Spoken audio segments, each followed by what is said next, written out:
Hi, I'm Mr. Johnson. This is my 5th period UW chemistry class, and you're watching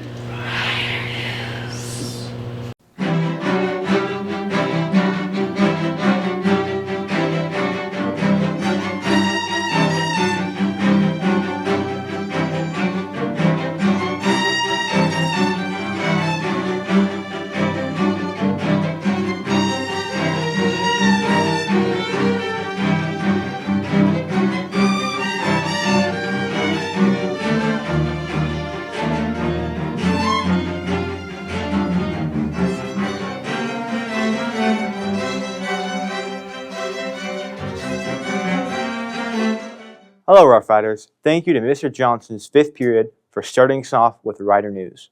Today we'll feature Mr. Logan's segment about nature's bountiful brilliance and a look at our new campus mural and an interview with Amy Hesketh from Olympic College. My name's Lincoln. Let's get started. First up, we have Love Where You Live with Mr. Logan.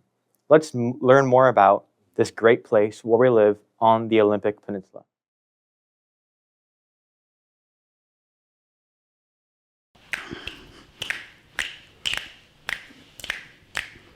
Forest and rivers and trees and mountains, ocean and a national park in your background. Love where you live with Mr. Logan. Hey everybody, it's Mr. Logan here on the west side of campus, and I'm here to tell you about my favorite tree, the Douglas fir. We got one right here and here and here. What's this, a pine tree? The Douglas fir made Port Angeles. Turned our town into a sleepy little port town, into a behemoth of mills and logging, until the 1990s came and really adjusted what we logged here. You can tell the Douglas fir by its needles, green needles that circle the branches of the tree, and it smells like Christmas. But these aren't your Christmas trees. The Douglas fir cones look like tiny little mouse tails hiding underneath the bract. This single bract will start an entire Douglas fir tree. Isn't that amazing?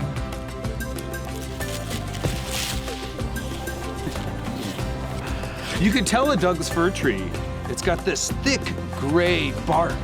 And the reason it has this thick gray bark is it's an adaptation to protect it from fire. The Douglas fir is home to thousands of birds, millions of species of spiders, and these little species that live on it. Like this stuff right here, lichen. It's not hurting the tree, it's just living on it, giving it some ribs. Am I allowed to say that?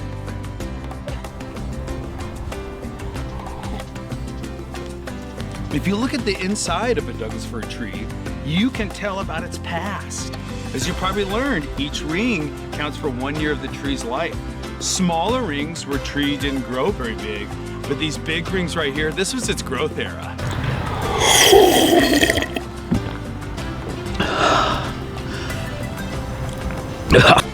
Every time you take a breath, you're breathing in oxygen produced by Douglas firs. Your lungs are part of the tree. When a windstorm comes in and knocks the Douglas fir tree down, its life is not over. It becomes a nurse log and homes for other trees. It's a circle of life. The Douglas fir tree is on the move.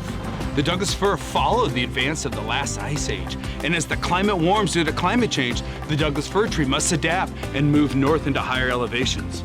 I hope you can make it. And I'm glad you listened to me. This is Mr. Logan with another Love Where You Live. Have a good day!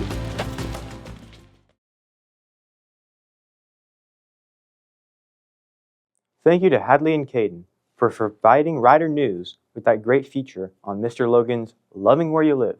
What's next? Have a look and listen while we learn about the new mural that was created during Martin Luther King Day.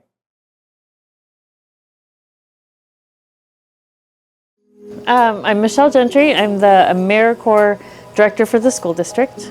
We have AmeriCorps members in all the schools and 2 here at the high school. So MLK is a national celebration. AmeriCorps teams all over the country take part in different projects. Here at Port Angeles High School, we had 2. We did a group art project, which was kind of a paint-by-number mural set. We did 3 different panels. And then we also did quite a bit of work up in the school garden. There was a lot of digging, a lot of hauling stuff around. They cleaned out the shed and got that ready for the spring. Most of the workers up there were Key Club members, and I think there were a total of about 9 or 10 up there doing that, and another dozen or so down working on the mural.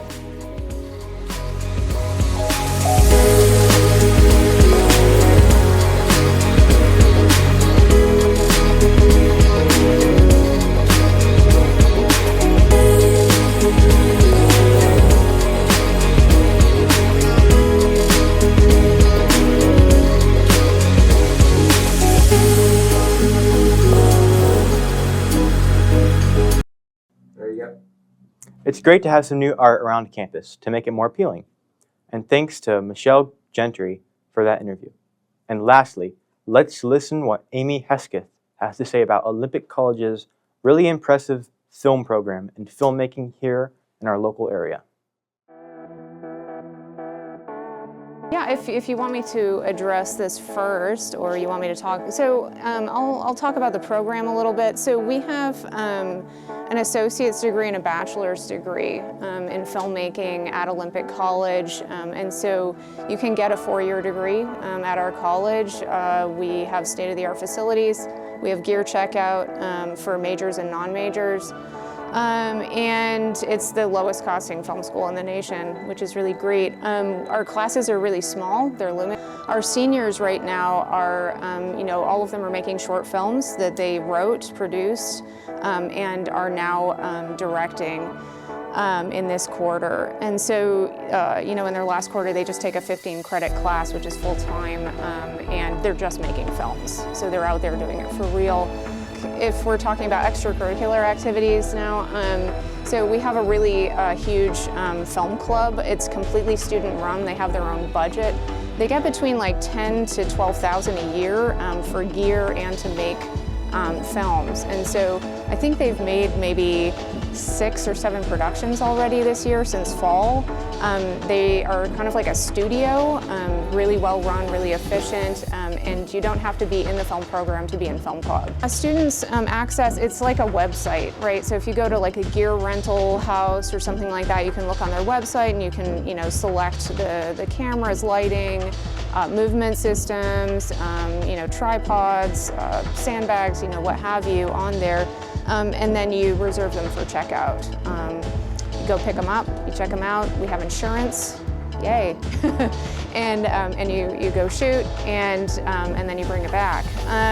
The movement systems that we have are, the Dana dollies. We have a bunch of those. Matthew's doorway dolly. We have 16 feet of track, curved track.